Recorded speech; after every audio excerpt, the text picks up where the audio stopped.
Welcome back to Mock the Mock, where we basically take a mock draft and I give you my opinion on it. It's as simple as that. Today we're going to be taking a look at Bengal. He just released a very interesting mock draft, and don't know who Bengal is on YouTube. He does a lot of Madden content, and he'll occasionally do some mock drafts, and it's pretty cool to see other people's insight on the draft. So we're going to take a look at that. If you haven't taken a look at his channel, huge channel, so I'll leave a link in the description below. I mean, I feel like he doesn't really need any introduction, but I do.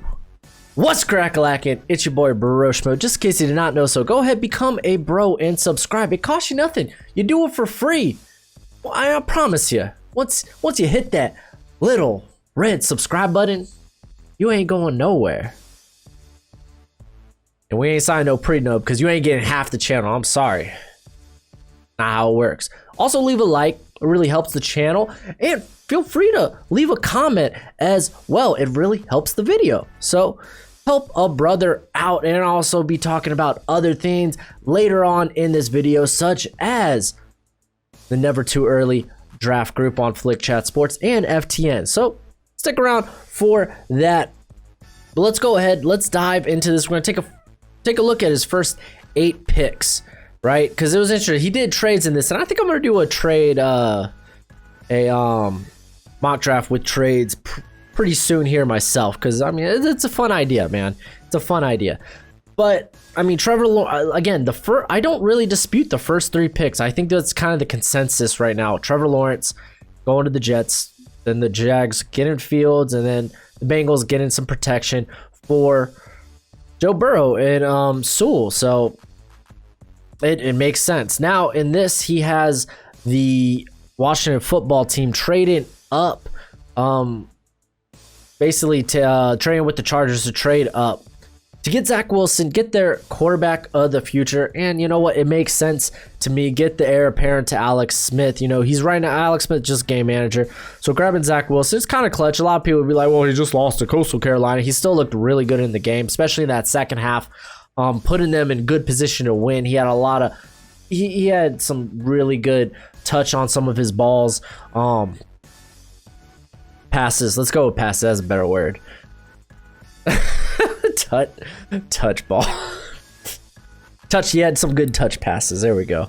But especially like the play before the final play that ended like right at the 1 yard line.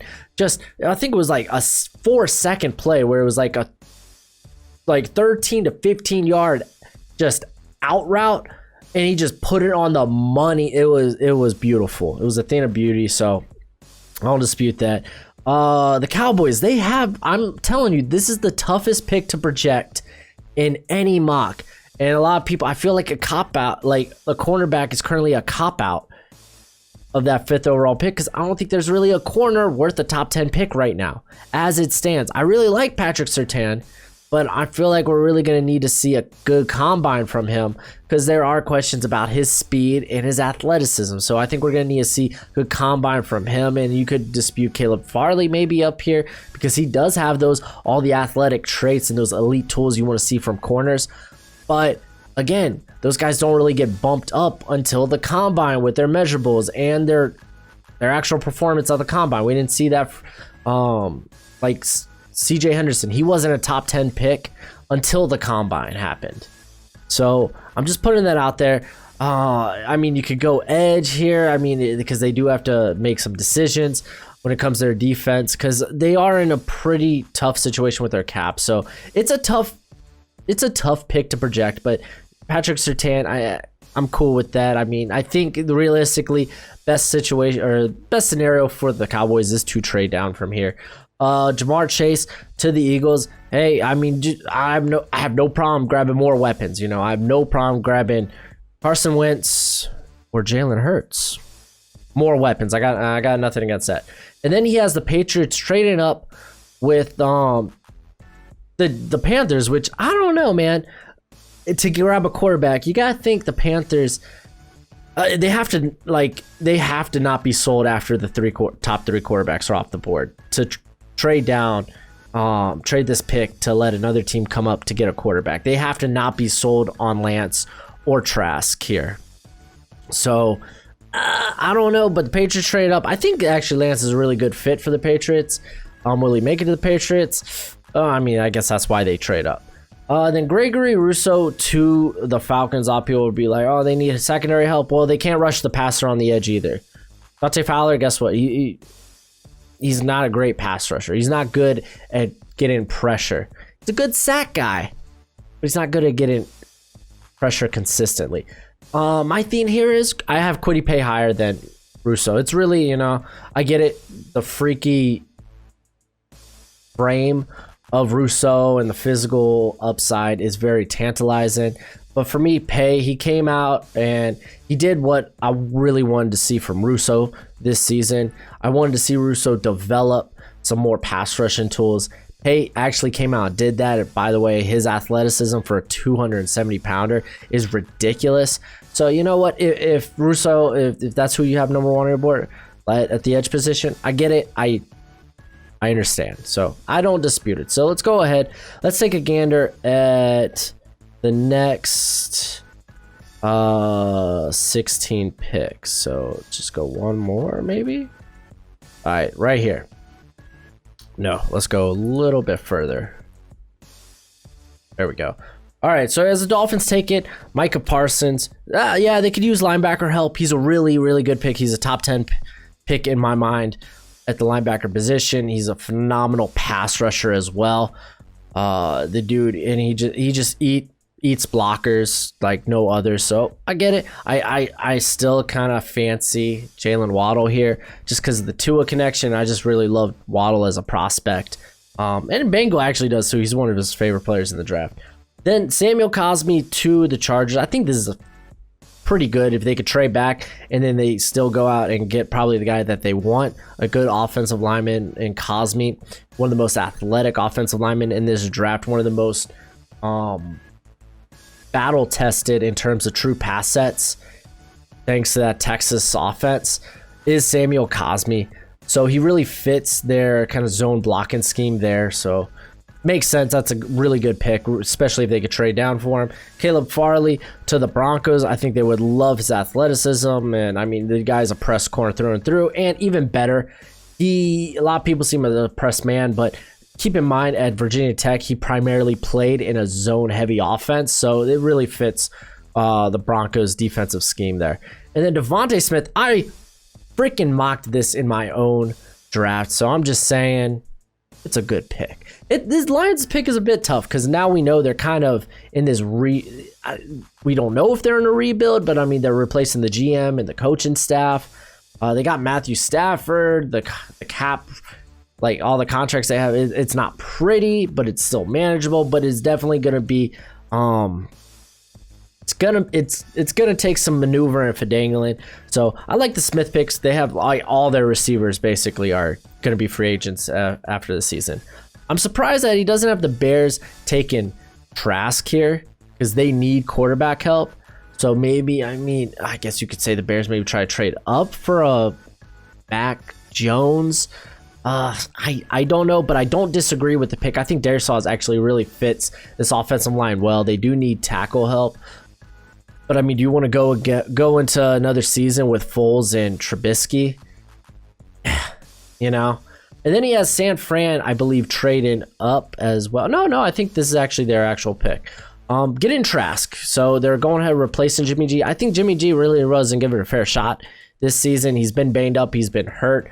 But I understand you can get better. Jimmy G, I think,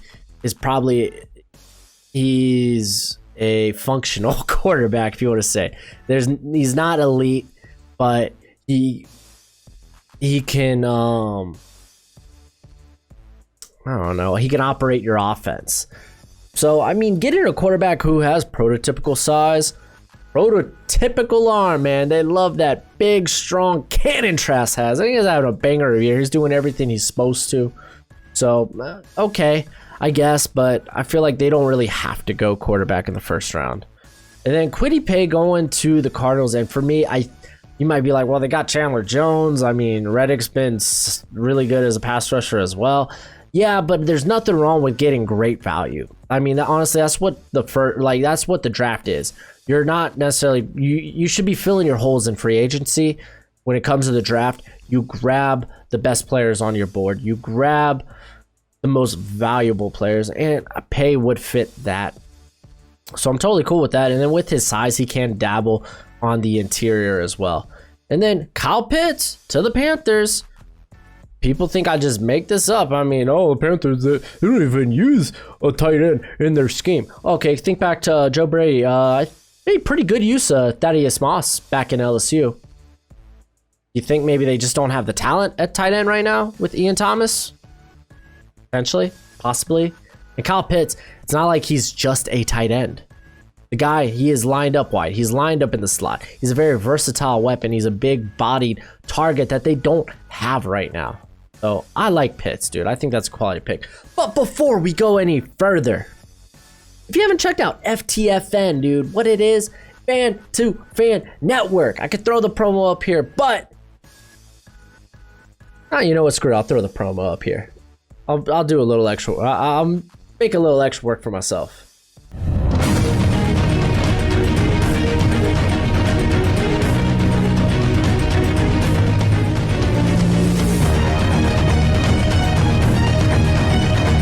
Large scheme of things, man, go check out our YouTube. Go follow us up on Twitch. We're constantly pushing out. I mean, you get a wide array of different football opinions from different football content creators. I mean, it's fun. I mean, in the end, we're just one big community that loves to have great football discourse. So if you want to be a part of that, then be a part of that. Also, talking about good football discourse, check out the Flick Chat app. It'll be in the link in the description below. It's the Flick Sports app. Basically, it is just sports Discord. I'm in there at the Never Too Early Draft group. We're always talking about prospects, football in general, college, NFL. So it's a lot of fun. So go check that out if you like. But let's go further. Let's go further. Let's go further. Let's go to the 24th pick here. So close. So close. I went too far. There we go. All right, so as the Ravens picking up Wyatt Davis. Wyatt Davis is falling a bit on my board, dude. I at one point, I thought this guy could be the next Quentin Nelson in terms of being a top 10 pick for the interior position. This year, he's had to shake off some of the rust. He hasn't been nearly as dominant as he was in 2019. And honestly, I think Elijah Vera-Tucker, for me, has maybe jumped Wyatt Davis currently. So it's not a bad pick. I do like Davis a lot, and I think Baltimore, I don't think necessarily fixing the interior will fix their problem on offense. I think just a lot of teams have figured out how to defend Lamar Jackson, so they just need to get more creative with their approach. Not Oakland, but Las Vegas Raiders. They're going Azeez Al-Jawari. I'm butchering the name, I know, but he's a name that's really just skyrocketing on a lot of people's boards. My biggest gripe with him, he's 240.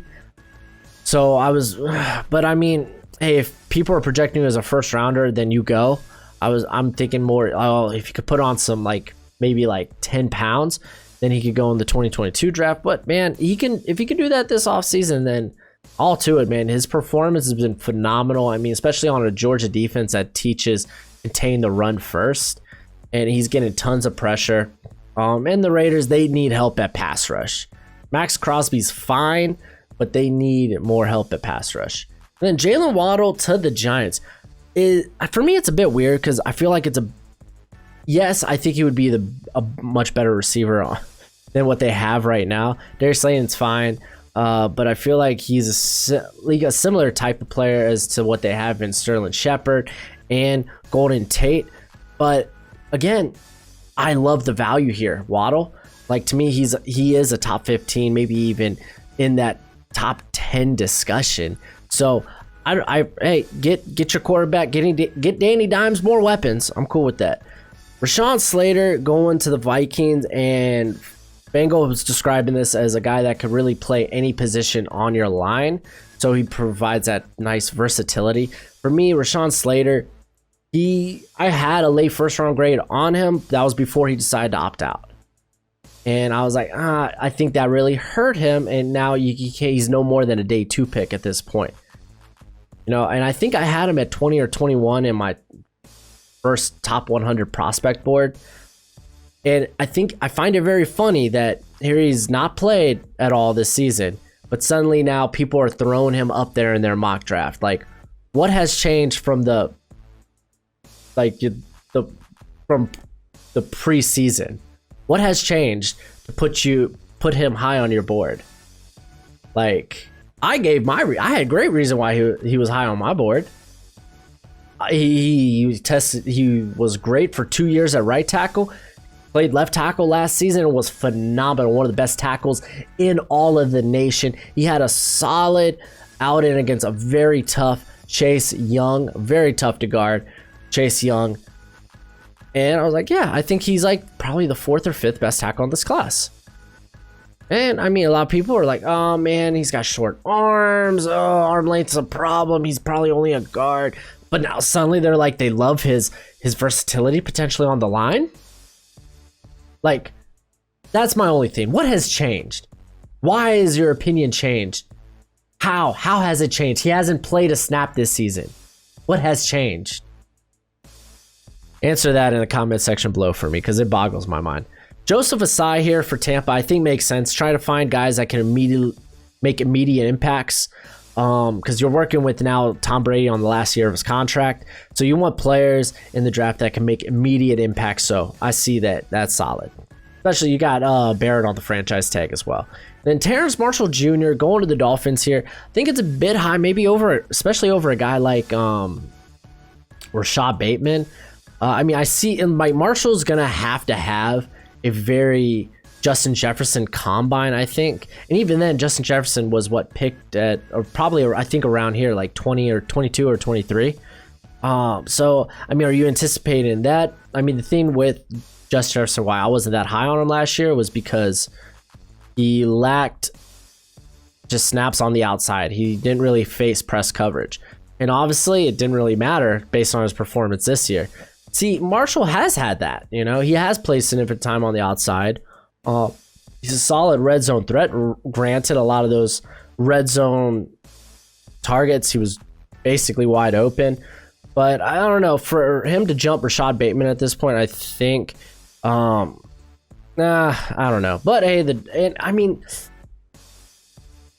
I don't know. I don't think I would take Bateman here anyway for the Dolphins. I'd be looking for a very a speedster, just like a Rondale Moore maybe. Some guy that could slip into the slot. Even a Mon-Ra St. Brown, I would actually rather over Marshall at this point. A lot of things can change. Liam Eichenberg going to the Colts here. I get it. Costanzo, he's probably going to retire after this next season. It's the last year on his contract. But does this, I think Eichenberg's going to be a right tackle. Does it mean you're going to move Braden Smith to left tackle? Do you see him as a left tackle? There's a lot of questions there, especially if you're going to make this pick. Eichenberg over Alex Leatherwood. Eichenberg, he is very limited when it comes to athletically and physically, but he's one of the best technicians in here. He does have a Mitchell Schwartz upside ceiling about him, but again, I don't know. To go over a couple of these other tackles, I'm not positive. Jason Oweh, I love this guy. I think he's gonna end up going early second round though, just much like Yatir Gross-Matos did last season. But I think he's been way more consistent this season than Yatir ever showed throughout his career. Keep in mind, this is Oweh's first real opportunity to get starter snaps. He was just a rotation player the year before, but his athletic upside is huge. So I don't mind the pick. The Titans defense is pretty rough right now. They could use all the help, especially at pass rush. And then let's take a gander at these final picks here. Nope, too far. I'll just tell you who he gets Steelers pick. Jace Horn falling a bit, and even Bengal acknowledges it. And you know what? I get that, dude. It's the draft. Great players fall. Great prospects fall. That's just what happens. So, I mean, the Jets, they need help in the secondary. So, that's a great pick, man. I think Horn's going to go a lot higher just because, I mean, I think he's going to test extremely well. Pratt Freiermuth, I think, is a bit interested. I like Freiermuth, but I think I'm starting to feel more second round grade for him. especially the Panthers. I think there's other areas, more valuable positions you could really address here. Corner, tackle, edge rusher, really, because I mean, I don't know how much faith do you have in guys like Spoot, and you have faith that Chaseon's gonna develop, and what do you see him as on that defense? I mean, Christian Barmore's still on the board here for the interior, so I think it's a bit interesting on tight end here. And then Eric Stokes, I really like him, but over Tyson Campbell right now, because I think the Bills corner, I really like how Levi Wallace has played. I don't think they really need help on the outside. So are you looking for a slot guy here at this point, you know? But Eric Stokes, he's solid. He doesn't have the athleticism as Campbell, or at least of Campbell. And keep in mind, he's not facing the other team's number one as often as Campbell is, you know? So to take Stokes over Campbell right now, for me, I mean, both guys are basically almost the same size. Both should put on maybe 10 to 15 pounds. But yeah, I'm surprised Jeremiah Owusu-Koramoah falls this far. To me, like, I love his skill set. I think he can go a lot higher. But again, like I said, man, great players, great prospects, they fall. And for the Browns, I think this would be perfect. They definitely need help at the linebacker position. Then Zaven Collins going to Green Bay. I would like maybe a more coverage guy like Jeremiah Owusu-Koramoah, Joker, my boy Joker. I would like him more so in this position, and maybe even a Nick Bolton, because while Collins, he's got like 260 and he actually covers pretty well. I would rather guy. I wouldn't say that he's elite in coverage. For me, much of his allure is the way he moves for a 260 guy and what he can do around the line of scrimmage and as a pass rusher. And again, Alex Leatherwood, man, that's great value here. So I like the prospect, and so I'm cool with it. Elijah Vera Tucker going here to the Chiefs. I mean, I get it. I mean, it's not the Chiefs' offense that's really holding it back, you know. And the defense, it does enough. The defense does enough. But I still would rather just add more talent to that defense at this point. But Vera Tucker's great value. I love his athleticism. He would fit right in with this offensive line, so I don't dispute it either. Shaun Wade, bit of a surprise here over guys like Tyson Campbell, Darion Kendrick, and Asante Samuel Jr. Because Shaun Wade, to me, he's a second rounder. He's been better on the outside since kind of just whiffing against Penn State and Dotson, but I don't know. I still won't put him in the. I won't put him ahead of those guys. I'm just gonna say that I have a second round grade on Wade. So, and then actually for the Steelers pick, he goes with Patrick Jones, which I don't even think he's the best pass rusher on his team. I think Rashad Weaver has been much better. Patrick Jones has some real athletic limitations. Where he wins is as a technician, dude. He's really good with his hands. He's got a bevy of pass rush moves. He wins in multiple ways, but he doesn't have that athletic upside. He lacks a really explosive first step. I think Rashad Weaver's honestly the better prospect at this point. The dude's just a powerhouse. A guy, he could slip to the inside on passing situations. He's great at setting the edge and bending the edge with that leverage. So I see him, and I think there's just maybe a couple other guys I'd rather take here at edge just currently. And I mean, I get Bud Dupree's on the franchise tag, but I mean, they brought in Alex Highsmith too. So I feel like they could probably address other positions here, maybe the safety position. I really like Morig for the Steelers. I'm just saying that. But yeah, that's my overall opinion. I think it was a solid draft. I mean, of course I'm gonna have a couple opinions about it, but overall, I really enjoyed what he did here. And that's it for the video. Go ahead, do that YouTube thing. It's always much appreciated, much obliged. And as always, until next time, you be easy, my friends. Later.